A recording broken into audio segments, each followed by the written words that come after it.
On va se pencher sur une date, une seule, le 1er novembre 1954. C'est la journée qui a tout fait basculer, le début d'une guerre d'indépendance qui a duré 8 ans en Algérie. Pour vraiment comprendre comment un conflit aussi long, aussi sanglant a pu commencer, il faut absolument revenir sur les événements de cette journée bien précise et bien sûr sur tout ce qui bouillonnait depuis des années. Alors, pour commencer, un chiffre. Un seul chiffre qui dit presque tout. Au début des années 50, en Algérie, un Européen gagnait en moyenne 28 fois plus qu'un Algérien musulman. Oui, 28 fois. Ce chiffre, il est brutal et il montre à quel point la société était fracturée sur le plan économique. Mais attention, cette différence de revenus, c'était vraiment que la partie émergée de l'iceberg. Le système était à bout de souffle. Le vrai fossé, il n'était pas seulement dans le portefeuille, il était partout. Dans l'accès à la terre, à l'école, à la simple représentation politique. C'est dans ce climat-là, forcément, que les premières graines de la rébellion ont commencé à germer. Voilà, les germes de la rébellion. Parce qu'avant que les armes ne parlent, il y a eu des tentatives de dialogue. Mais toutes les portes semblaient se fermer les unes après les autres. On va voir ensemble comment cet échec politique a, pour certains, rendu l'insurrection, tout simplement, inévitable. Écoutez bien cette phrase, elle est édifiante. On parle d'élections en 1948 et voilà ce qui est rapporté. Des urnes qui arrivent le matin du vote, déjà pleines. La triche n'était même pas cachée, c'était totalement décomplexé. Il faut s'imaginer la scène. Pour énormément d'Algériens, cet épisode, ça a été la fin de tout espoir. La confiance dans le processus politique français anéantie. Et ce n'était pas juste une histoire d'élection truquée. Le système politique dans son ensemble était complètement paralysé. D'un côté, les leaders modérés comme Ferhat Abbas, qui essayaient de trouver une solution pacifique, étaient mis sur la touche. De l'autre, les partis nationalistes, eux, étaient soit pourchassés, soit minés par des conflits internes. Et en face, les autorités coloniales ne voulaient rien entendre. Elles privilégiaient la force. Pour toute une génération de jeunes nationalistes, le calcul est devenu assez simple. La voie politique était une impasse. Les planificateurs secrets. C'est là qu'on entre dans le cœur du réacteur. Face à ce mur politique, des hommes ont décidé d'agir. Mais dans l'ombre, dans le plus grand secret. Qui sont-ils? Et comment ont-ils organisé ce qui allait devenir la Toussaint Rouge? La réponse a un nom, ou plutôt un acronyme, le CRUA, pour Comité révolutionnaire d'unité et d'action. C'est un petit groupe totalement clandestin avec à sa tête des gens comme Mustapha Ben Boulaïd ou Krim Belkacem. En fait, c'était eux le vrai moteur de l'insurrection. Ils réunissaient tous ceux qui en avaient marre des discours et des divisions des vieux partis. Et c'est de ce petit noyau que va naître le fameux FLN. Et tout s'est enchaîné très vite en 1954. Regardez, en mars, le CRUA se forme en secret. En juin, le groupe des 22 valide l'idée de la lutte armée. En juillet, ils vont encore plus loin. Ils découpent l'Algérie en 5 zones militaires. Et le 24 octobre, c'est la dernière réunion. Les 6 chefs fondateurs se retrouvent et fixent la date. Le plan est en marche. Le fait de créer des zones militaires, ça montre bien leur intention. Ce n'était pas quelques attentats isolés qu'ils préparaient, mais un vrai soulèvement national. Maintenant, une petite anecdote qui en dit long. Pour faire une révolution, il faut de l'argent. C'est le nerf de la guerre. Sauf que les membres du CRUA, ils n'en avaient pas. Alors leur solution a été, disons, radicale. Ils ont tout simplement organisé un hold-up, le braquage de la Grande Poste d'Oran. Et le butin, plus de 3 millions de francs de l'époque. Une somme énorme qui a constitué leur tout premier trésor de guerre. Ce braquage, au-delà de l'argent, il montre surtout une chose, la détermination et même l'audace de ce petit groupe qui était prêt à tout. Et nous y voilà, l'insurrection de la Toussaint Rouge.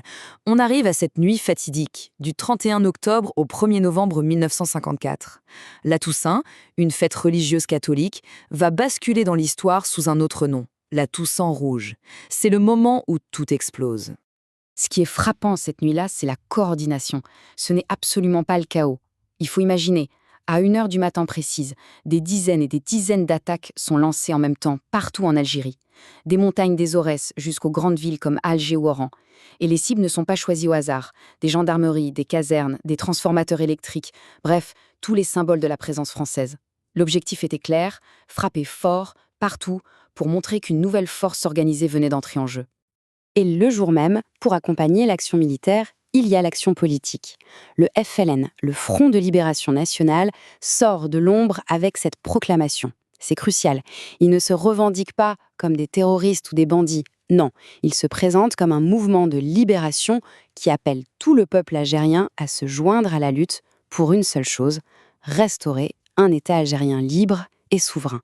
La réponse de la France. Forcément, du côté des autorités françaises, c'est la surprise totale. Comment ont-elles réagi face à cette vague de violence parfaitement organisée? Eh bien, la première réaction montre qu'elles n'ont pas du tout compris ce qui était en train de se passer. Le décalage est saisissant. D'un côté, le FLN qui parle de mouvement national, de restauration de l'État algérien, une déclaration de guerre en somme. Et de l'autre, la réaction officielle du gouvernement français, ce sont juste des actes de terrorisme isolés, menés par quelques bandits.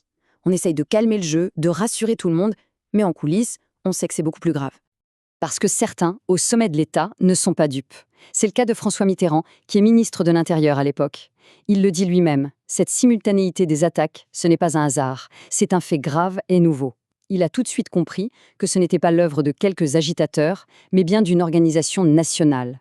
Le mot guerre n'est pas encore prononcé, mais dans les faits, elle vient de commencer. Une fois le choc initial passé, la réponse de la France ne se fait pas attendre. Et elle va être à la hauteur de l'événement. Rapide, massive et brutale. Mais, et c'est tout le paradoxe, cette répression va avoir l'effet inverse de celui escompté. Au lieu d'éteindre le feu, elle va jeter de l'huile dessus. La répression est non seulement féroce, mais elle est aussi aveugle. On assiste à des arrestations massives. Des milliers de personnes sont jetées en prison. Surtout des membres du MTLD, un parti nationaliste qui, ironiquement, n'avait rien à voir avec l'organisation de la Toussaint Rouge. Dans les campagnes, l'armée lance des opérations de ratissage à grande échelle. La torture se généralise pour obtenir des renseignements, et des villages entiers sont punis collectivement. En voulant faire un exemple, cette politique de la force va en réalité pousser énormément de gens, qui étaient peut-être indécis, directement dans les bras du FLN. Le chemin vers la paix, parce que ce 1er novembre 1954, ce n'était que le tout début. Ce qui a suivi, ce sont près de 8 années d'une guerre terrible et sanglante. Alors, la question qu'on doit se poser, c'est comment est-ce qu'on sort d'un conflit pareil? Comment ça se termine? Alors, après quasiment 8 ans d'une guerre aussi brutale, comment est-ce qu'un conflit comme celui-là prend fin? Eh bien, la vérité, c'est qu'il n'y a pas eu de victoire militaire écrasante d'un côté ou de l'autre. La fin est venue de l'épuisement des deux camps et surtout de la nécessité de négocier. Des années de combats, de morts, de crises politiques majeures en France, tout ça a finalement contraint les deux parties à s'asseoir à la même table.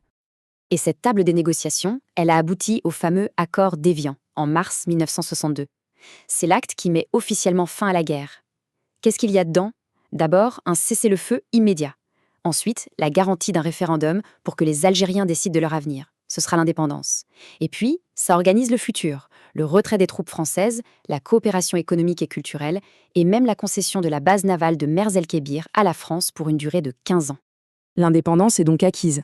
Mais quelle question sur le passé reste ouverte? La Toussaint Rouge a été le début d'une des périodes les plus sombres et les plus douloureuses de l'histoire entre la France et l'Algérie. Les accords d'Évian ont fait taire les armes, c'est certain, mais ils n'ont pas effacé les cicatrices. Et des décennies plus tard, on voit bien que les questions de mémoire, de ce qui s'est passé, de reconnaissance, tout ça continue de peser très lourdement des deux côtés de la Méditerranée.